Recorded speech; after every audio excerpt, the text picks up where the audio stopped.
Boa tarde. A nossa segunda aula desse módulo é a aula sobre quem é Jesus. Nós precisamos conhecer as coisas, as pessoas, para que nós possamos amá-las. Então, hoje nós vamos buscar conhecer um pouquinho mais a Jesus para amá-lo ainda mais, né? Dificilmente vamos ter o dom de conhecê-lo profundamente. Isso aí, creio que só Nossa Senhora e São José pôde ter essa graça, mas nós estamos buscando a cada dia conhecer melhor a Jesus, a Santíssima Trindade, a Nossa Senhora, para a gente ter cada vez mais amor a eles, né? Jesus mesmo perguntou aos discípulos quem ele era, né? Na Bíblia, lá em Mateus 16, está assim: chegando ao território de Cesareia de Filipe, Jesus perguntou aos seus discípulos: no dizer do povo, quem é o Filho do Homem? Responderam: uns dizem que é João Batista, outros Elias, outros Jeremias ou um dos profetas.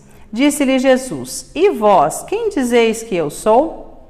Simão Pedro respondeu: tu és o Cristo, o Filho de Deus vivo.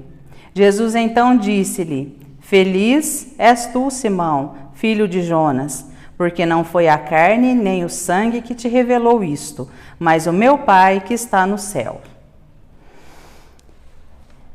Deus, ele não nos abandonou ao poder da morte. Quando Deus criou o mundo, estava tudo belo, ele criou todas as coisas, criou o homem, criou a mulher, né? Então estavam tudo em perfeita união. E aí chegou o pecado, né? Adão e Eva pecaram e aí a humanidade se viu ao poder da morte. E aí Deus precisou mandar, né? Algo para nos salvar. Quem ele mandou? O seu próprio Filho, Jesus Cristo, tá? A existência de Jesus, ela é científica. Houveram lá nos primeiros séculos dúvidas de quem era Jesus, ele existiu mesmo, isso é um mito, a igreja inventou. Não, existem verdades históricas, científicas, né? Fontes históricas que provam a existência de Jesus, que ele realmente passou por essa terra. Até os inimigos de Jesus acreditam na existência dele. Não acreditam que ele seja Deus, mas que ele existiu aqui na terra, ele existiu, né? Nós podemos ouvir por aí que ele foi um mito inventado pela igreja, mas vamos pensar assim: os evangelistas, como eles poderiam escrever de forma tão histórica, tão autêntica como eles escreveram nos evangelhos, se isso não fosse verdade? De onde eles tiraram isso, né? Então Jesus é o Verbo de Deus feito homem e perfeitamente Deus. Ele é igual a nós, humanamente igual a nós em tudo, exceto no pecado. Ele foi gerado no ventre de uma mulher, né? Ele nasceu, ele chorou, ele engatinhou, ele aprendeu a andar, ele aprendeu a comer, ele aprendeu a falar. Então, humanamente, ele aprendeu tudo como nós aprendemos na nossa vivência humana. Mas a humanidade, a divindade dele, ele já carregou no seu íntimo, né? Porque ele já tinha divindade de Deus com ele, né? Ele só adquiriu a partir do nascimento, a partir da concepção, ele adquiriu a nossa existência humana, né? Então ele foi uma criança normal, como todas as crianças da época dele, um adulto normal. Ele aprendeu a trabalhar, aprendeu o ofício de São José, e ele viveu assim por 30 anos, né? Às escondidas. Só depois de 30 anos que ele iniciou sua vida pública, que ele iniciou os seus milagres, né? O primeiro ali nas bodas de Caná, quando Nossa Senhora interveio: olha, o vinho deles acabou. Não, mas mulher, não é a minha hora. Eu ainda não posso aparecer. Eles vão querer me matar antes da hora. Não, tá, ele ficou quieto e simplesmente obedeceu. É aí onde a gente vê a intercessão de Nossa Senhora, né? Quando a gente às vezes duvida, Nossa Senhora vai me ajudar, vai pedir para o filho dela. Poxa, mas lá nas bodas de Caná, ela fez isso e ele obedeceu? Será que se eu pedir também ela não vai me ouvir? Né? Nossa Senhora é a nossa maior intercessora. Nós temos um parágrafo aí do Catecismo. O acontecimento único e absolutamente singular da encarnação do Filho de Deus não significa que Jesus Cristo seja em parte Deus e em parte homem, nem que seja o resultado de uma mistura confusa do divino com o humano. Ele fez-se verdadeiro homem, permanecendo verdadeiro Deus. Jesus Cristo é verdadeiro Deus e verdadeiro homem. Essa verdade de fé teve a Igreja que defender e clarificar no decurso dos primeiros séculos, perante heresias que a falsificavam. Então, ao longo do tempo, principalmente ali nos primeiros séculos, houveram várias heresias. O que é heresia? Eram inverdades que eram levantadas contra as coisas santas, principalmente aqui contra a existência de Jesus, contra as duas pessoas que ele era, divino e humano. Eu vou citar algumas heresias aqui que aconteceram, a definição delas é extensa, não cabe aqui do nosso contexto, mas só para vocês entenderem. Houve uma heresia que negava que o Verbo havia se encarnado. Né? Outra heresia que dizia que Cristo foi adotado por Deus e não era filho real, de natureza divina. Outra heresia negava que Jesus tinha alma humana, ele só era divino, ele não tinha alma humana. Não, ele era sim, corpo, sangue, alma e divindade. Outra heresia que Nossa Senhora é mãe só do homem Jesus, não é mãe de Deus. É uma confusão até bem comentada, né? Que Nossa Senhora é mãe da pessoa humana de Jesus e não de Deus, né? E isso não se divide, Deus e Jesus ali, as duas figuras, elas não se dividem, ele é um só. Outra heresia é que Jesus tem natureza divina, mas não tem natureza humana. Como ele não é humano? Ele nasceu e viveu e cresceu como qualquer ser humano, né? Dentre todas essas heresias, uma das piores que teve que ser combatida por um concílio. Aí, o concílio era quando os bispos e padres se reuniam para resolver sobre aquele problema, aquela heresia que tinha se levantado. Então, eles tinham que provar o contrário, né? Esse concílio ele durou vários anos até eles concluírem que foi a heresia que dizia que Jesus não era Deus. Ele era uma criatura perfeita, a mais perfeita que Deus criou, mas ele não era Deus. Aí esse concílio foi no ano 325, em Niceia, que foi onde saiu o credo niceno-constantinopolitano. Ele é fruto desse concílio. E aí é onde nós rezamos. Ele é Deus, é luz da luz, Deus verdadeiro de Deus verdadeiro, gerado, não criado, consubstancial ao Pai. Quer dizer, ele foi gerado, sim, ele não foi criado, ele não simplesmente apareceu, né, do nada. Ele foi, sim, gerado no ventre de uma mulher, consubstancial ao Pai, a mesma substância do Pai, a mesma divindade de Deus, né? Aí nós vemos que Jesus não veio ao mundo de qualquer jeito. Deus não fez assim, ó, vá lá. Não foi assim de qualquer maneira. Ele preparou Maria, ele preparou José, ele preparou Maria para ela ser concebida sem pecado. Ele manteve aquela divindade de Maria até o momento do anúncio. Então foi tudo pensado, foi tudo programado, né, para que Jesus viesse ali no meio de Maria, de José, todo aquele mistério para José aceitar o que tinha acontecido com Maria, né, e acolhê-la e criar Jesus ali como realmente o seu filho. Então, Jesus foi nascido da Virgem Maria, ele tornou-se verdadeiramente um de nós. A Virgem Maria concebeu aquele em que, disse São Paulo, habitará corporalmente a plenitude da divindade. Então, habitará num corpo o pleno do divino, a plenitude da divindade, né? O mais divino, né, que nós tivemos entre nós. O anjo disse: não temas, Maria, pois encontraste graça diante de Deus. Eis que conceberás e dará à luz a um filho, e lhe porás o nome de Jesus. Ele será grande e será chamado Filho do Altíssimo, e o seu reino não terá fim. O Espírito Santo descerá sobre ti, e a força do Altíssimo te envolverá com a sua sombra. Por isso, o ente santo que nascerá de ti será chamado Filho de Deus. Aí foi quando o anjo anunciou a Maria, né? Que tudo aquilo ia acontecer com ela, e o que ela disse? Sim, estou aqui, sou a serva do Senhor, faça-se em mim segundo a sua vontade, né? Imagina se ela tivesse dito não, gente, não quero nem imaginar. Por que Jesus se fez homem? Para que isso? Para que será? Por que Deus achou que era necessário? Por que lá de cima ele não mexeu os pauzinhos, fez o que tinha que fazer?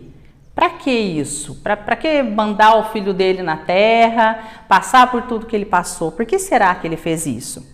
Aí nós encontramos respostas no Catecismo do parágrafo 456 ao 460.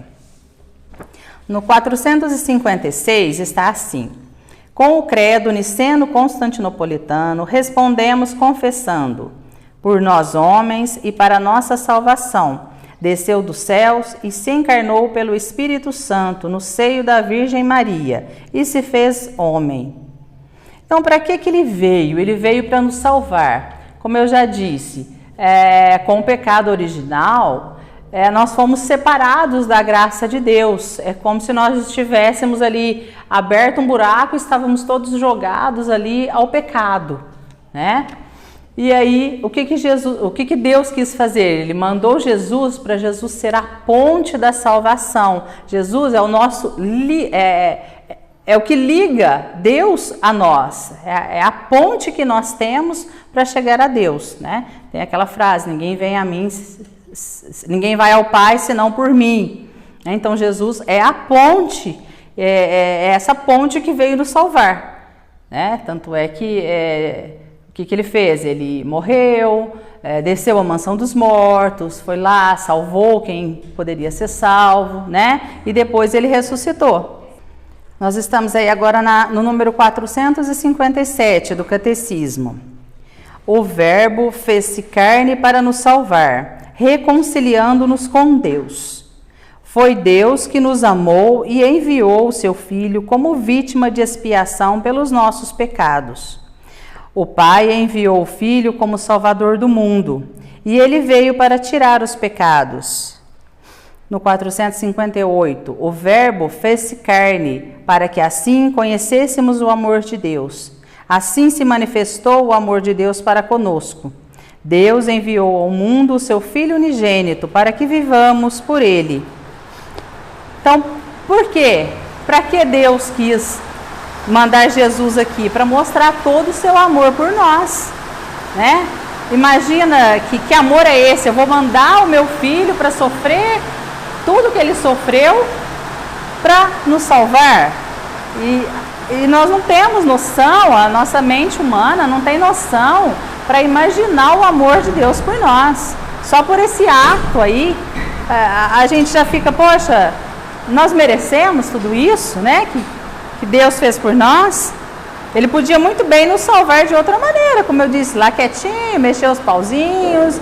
Se vocês quiserem acreditar em mim, que acreditem. Quem quiser a salvação, que busque. Mas não, ele precisou provar, mandar o seu filho encarnar aqui na terra, viver o que viveu para nos salvar. O 459. O Verbo fez-se carne para ser o nosso modelo de santidade.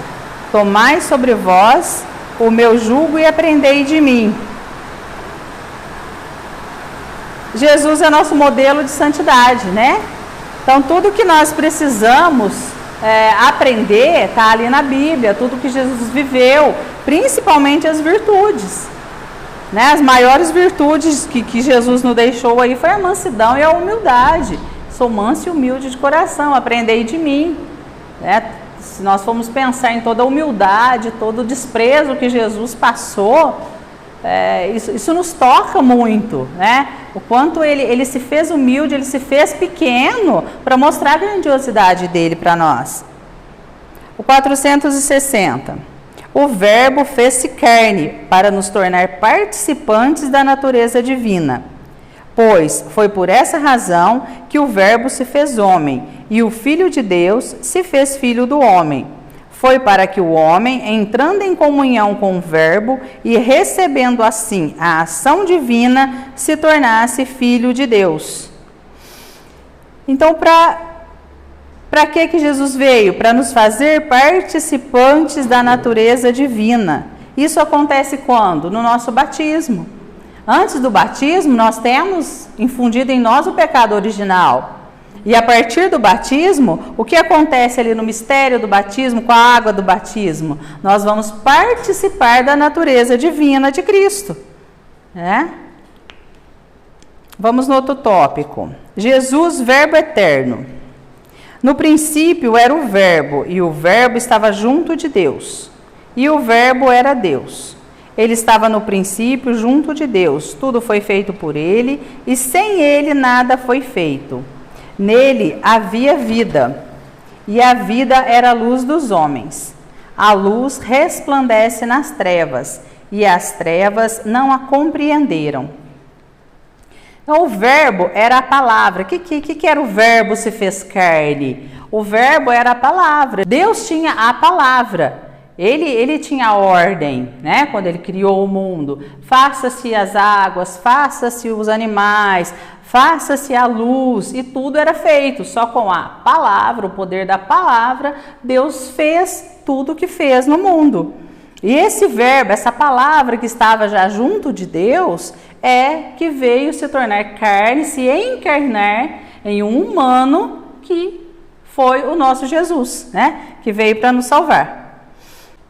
Como nós rezamos, né, uma outra parte do credo niceno-constantinopolitano: creio em um só Senhor, Jesus Cristo, Filho unigênito de Deus, né, o Filho único de Deus, nascido do Pai antes de todos os séculos. Ou seja, ele já existia, né, ele não nasceu ali, a partir dali. Então Jesus já existia junto de Deus, junto do Pai.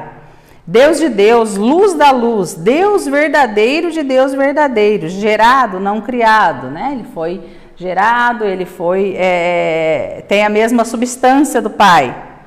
Às vezes nós confundimos que a Santíssima Trindade, ela surgiu ali, quando nasceu Jesus, já nasceu a segunda pessoa da Santíssima Trindade. Não, a Santíssima Trindade, ela já existe desde todos os tempos. Deus Pai, Deus Filho, que é Jesus, e o Espírito Santo. Eles já viviam, já eram três pessoas, né? A partir da concepção de Jesus, ele só tomou a forma de pessoa humana, mas ele já era, sim, antes a segunda pessoa da Santíssima Trindade. Filho do homem. E para dizer tudo, o Filho do homem é Senhor também do sábado. Ora, para que conheçais o poder concedido ao Filho do homem sobre a terra, disse ao paralítico: eu te ordeno, levanta-te, toma o teu leito e vai para casa. Então, lá na época, os judeus, eles guardavam o sábado. No sábado, nada se podia fazer, não se podia trabalhar, não se podia fazer nada, né? O que hoje para nós é o domingo, a partir da ressurreição de Jesus, para nós é o domingo que nós guardamos. E na época, para os judeus, era o sábado. E de repente chega lá um homem que até o momento era desconhecido, né? E começa a curar os doentes no sábado, fazer colheitas no sábado, perdoar pecados. Isso para eles era um absurdo. E ele veio para provar, né? Lá em Marcos, o Filho do homem é Senhor também do sábado. Então ele veio dar autoridade que ele também era o Senhor do sábado. E como filho do homem, ele cura o paralítico, né? Ele dá a ordem. Quando ele dá a cura ao paralítico, levanta, pega o teu leito e vai. Para outros ele disse, vai, a tua fé te curou. E a pessoa levantava, curada dali, né? Pela fé. Filho de Deus. Com efeito, de tal modo, Deus amou o mundo, que lhe deu o seu Filho único, para que todo o que nele crê não pereça, mas tenha a vida eterna. Pois Deus não enviou o Filho ao mundo para condená-lo, mas para que o mundo seja salvo por ele. Quem nele crê não é condenado, mas quem não crê já está condenado, pois não crê no nome do Filho único de Deus. E do céu baixou uma voz: Eis o meu Filho muito amado, em quem ponho a minha afeição. Essa citação foi no batismo de Jesus. Após ele ser batizado, ele saiu das águas e baixou sobre ele o Espírito Santo, e do céu baixou uma voz: Eis o meu Filho muito amado, em quem ponho a minha afeição. Então ali Deus já disse: esse é o meu Filho muito amado, né? Eu sou. Respondeu-lhe Jesus: em verdade eu vos digo, antes que Abraão fosse, eu sou. Ou seja, Jesus já existia antes de Abraão, antes de Elias, de Moisés, de todos os profetas, ele já era, né? Ele só não estava encarnado, mas ele já era o Filho de Deus. Outras citações de Jesus: eu sou o pão da vida, eu sou a luz do mundo, eu sou o caminho, a verdade e a vida, né? Houveram algumas profecias sobre Jesus, né, no Antigo Testamento. Por isso, o próprio Senhor vos dará um sinal: uma virgem conceberá e dará à luz um filho, e o chamará Deus conosco. Em outra, porque um menino nos nasceu, um filho nos foi dado, a soberania repousa sobre os seus ombros, e ele se chama Conselheiro Admirável, Deus Forte, Pai Eterno, Príncipe da Paz. Além dessas, houveram várias outras profecias, né, lá no Antigo Testamento, que já anunciavam a vinda de Jesus. Assim, são imensas, não vamos nem citar aqui. O que a gente precisa é conhecer que Jesus é aquele verdadeiro Salvador, quem é Ele, para que Ele veio, né? Mas só para a gente colocar no contexto que existiam já várias profecias que diziam que Ele vai vir.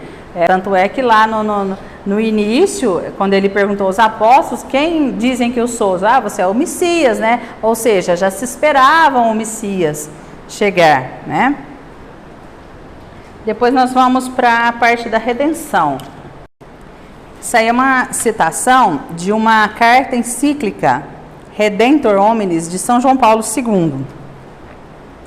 Na realidade, só no mistério do Verbo encarnado se esclarece verdadeiramente o mistério do homem.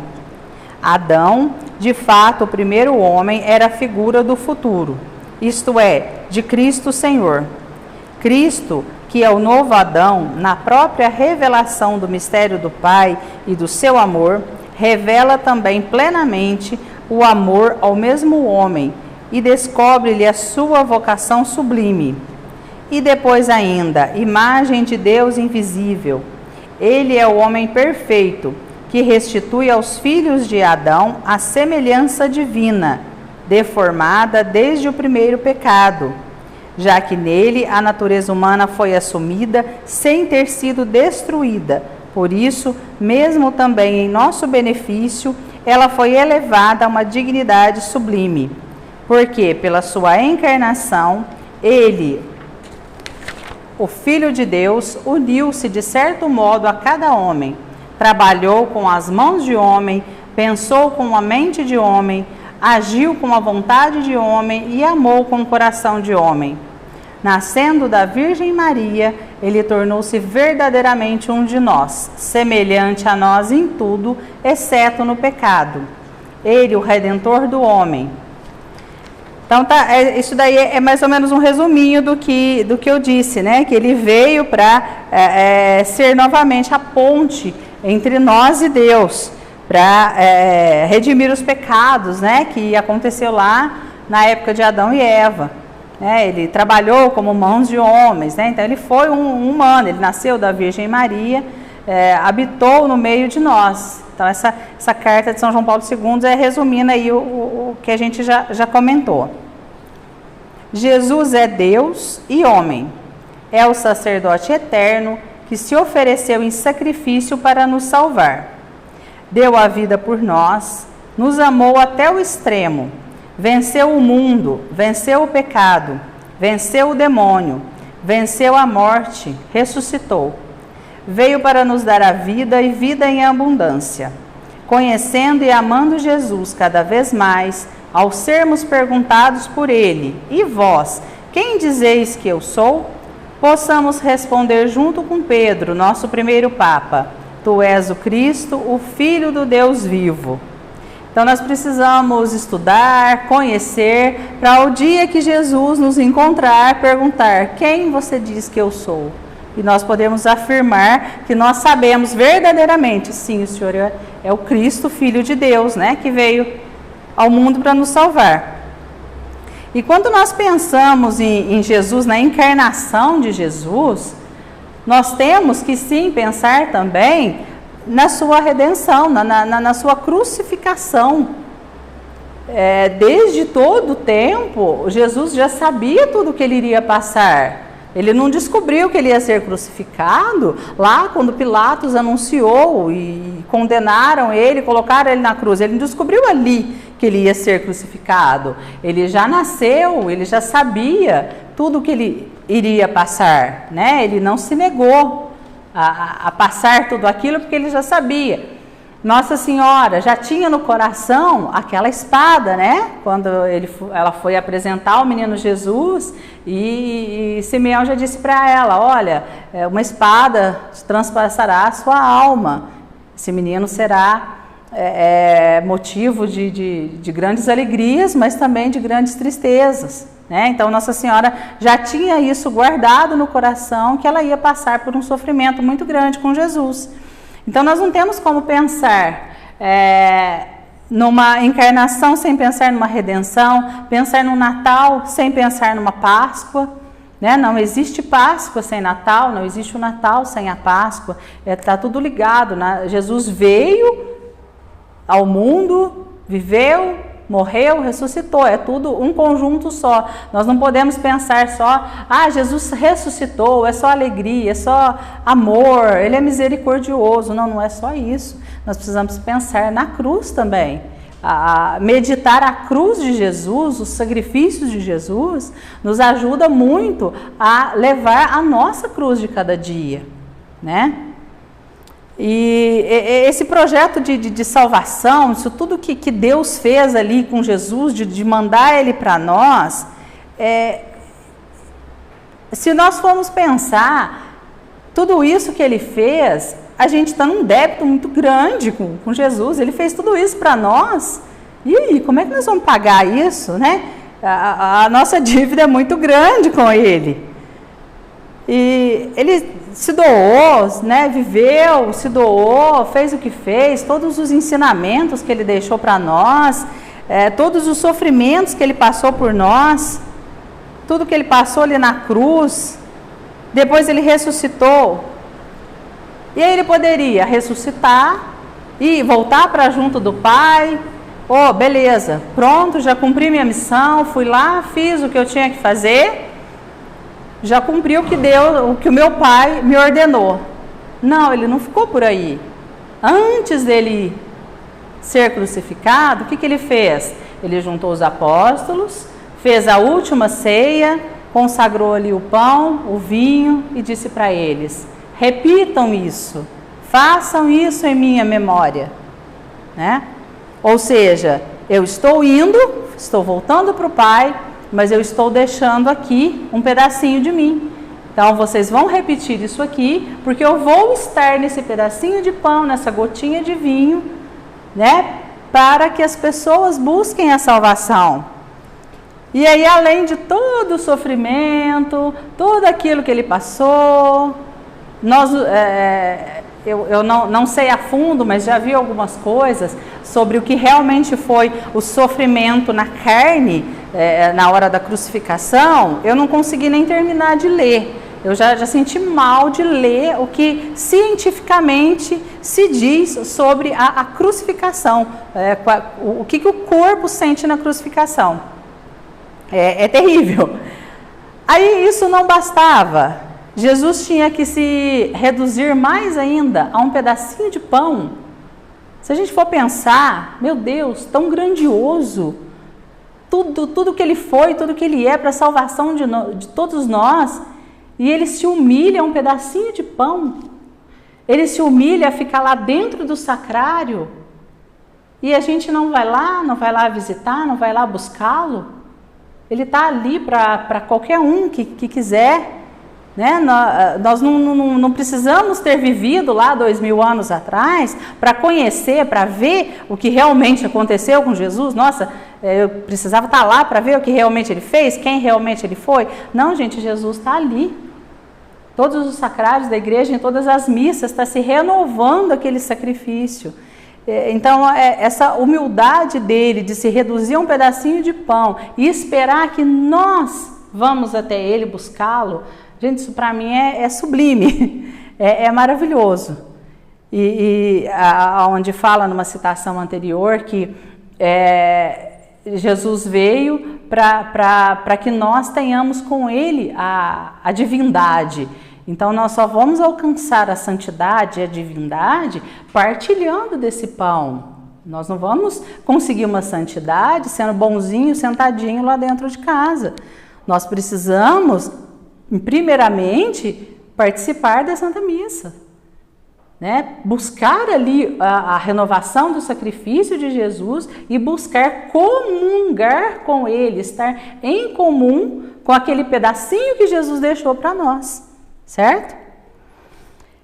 Para terminar, aí tem uma citação: se todos soubessem como Jesus é belo, como é amável, não procurariam senão o seu amor. Nosso coração é feito para uma só coisa, amar nosso grande Deus. É uma citação de Santa Gema Galgani. Não sei se vocês sabem, mas Santa Gema Galgani é uma das santas que teve os estigmas de Cristo.